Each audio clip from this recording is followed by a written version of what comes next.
मुत्तहदा तौर पर अपने इत्तेहाद को मजबूत करते हुए पतंग के निशान पर आपको बटन लगाकर अपने इत्तेहाद को कामयाब करिए, अपनी एक सियासी लीडरशिप को कामयाब करिए। याद रखिए कि बंगाल में आप पिछले 70 साल से कभी आपने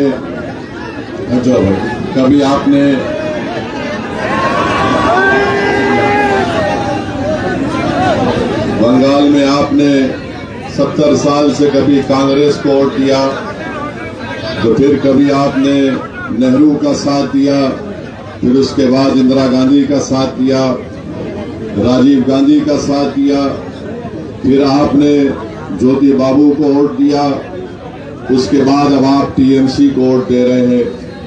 मैं मुर्शिदाबाद की जनता से और खास तौर से रघुनाथगंज की जनता से ये पूछना चाह रहा हूं कि आपने सबको साथ दिया, आपने सबको वोट दिया, मगर याद रखिए किसी ने भी आपसे इंसाफ नहीं किया, किसी ने भी हमारे बच्चों के रोजगार को या फिर मुर्शिदाबाद की सरजमीन पर इंडस्ट्री लगाने की बात की।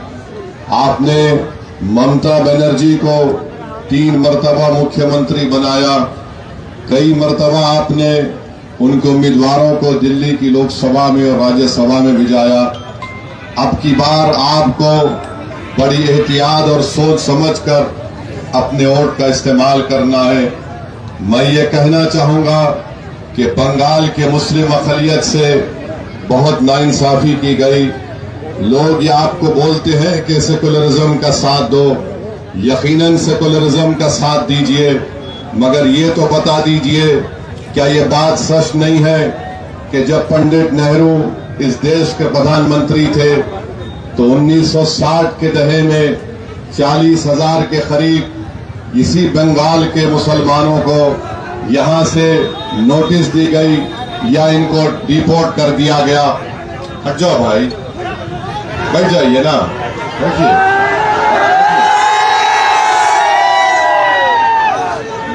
इस पर कोई बात नहीं करता। 1962 में, दिसंबर 1962 में मोहम्मद मुस्तफा सल्लल्लाहु अलैहि वसल्लम का मोए मुकद्दस कश्मीर में चोरी हो गया, पूरे देश में दंगा फसाद हुआ।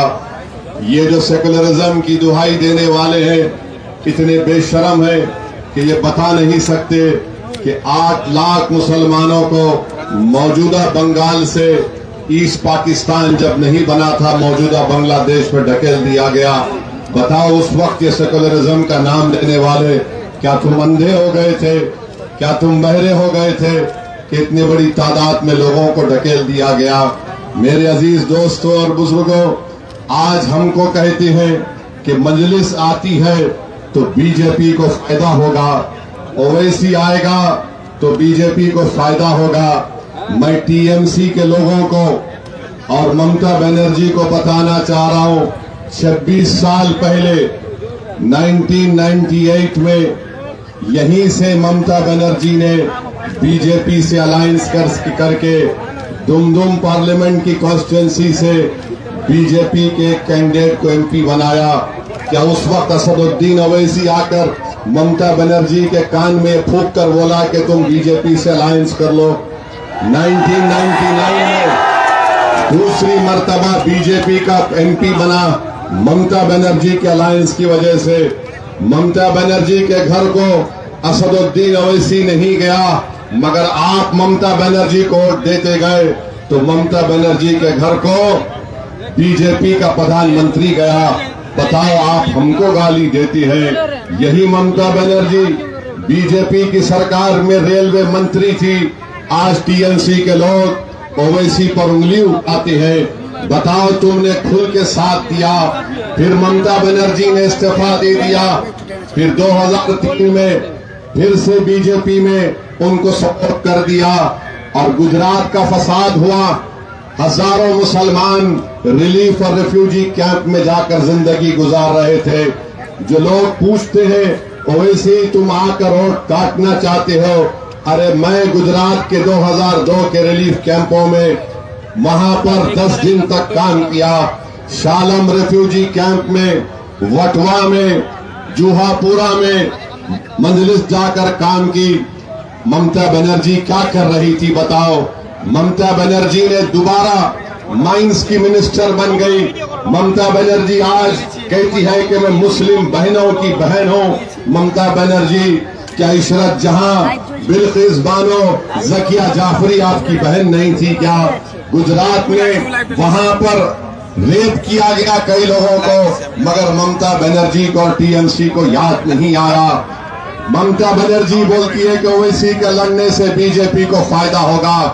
4 एमएलए बीजेपी के थे, 5 साल पहले जीतकर 77 हो गए।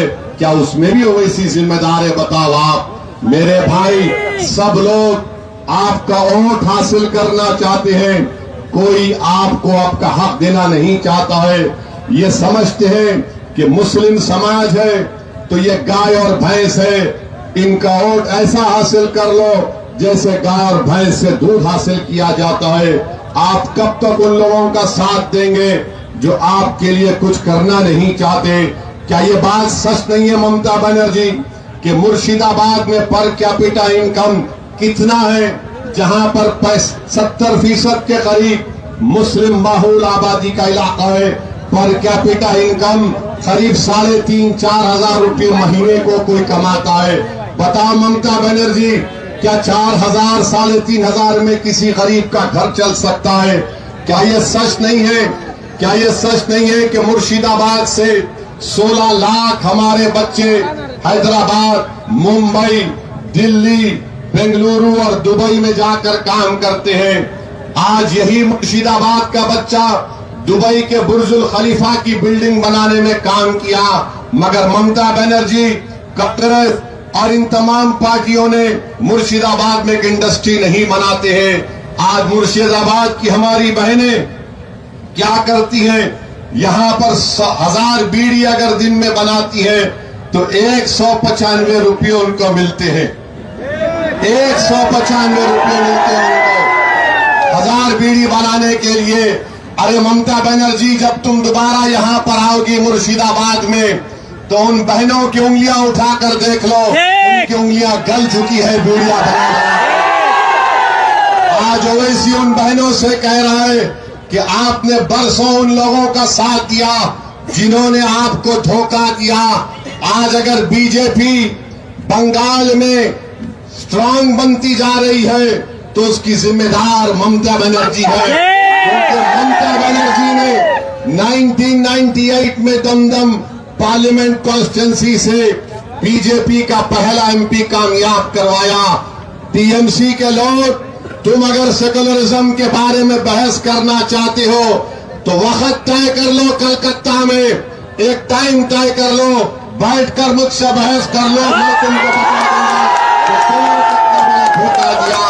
मेरे भाई, मेरे बुजुर्गों, आज मजलिस आपसे वादा कर रही है कि रघुनाथगंज से आप इमरान सोलंकी को पतंग के निशान पर बटन दबाइए।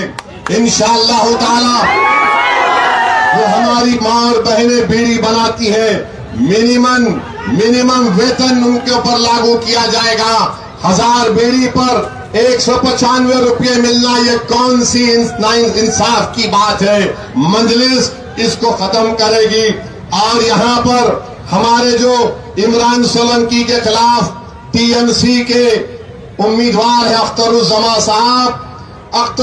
साहब, ये तो बता दो पिछले साल 5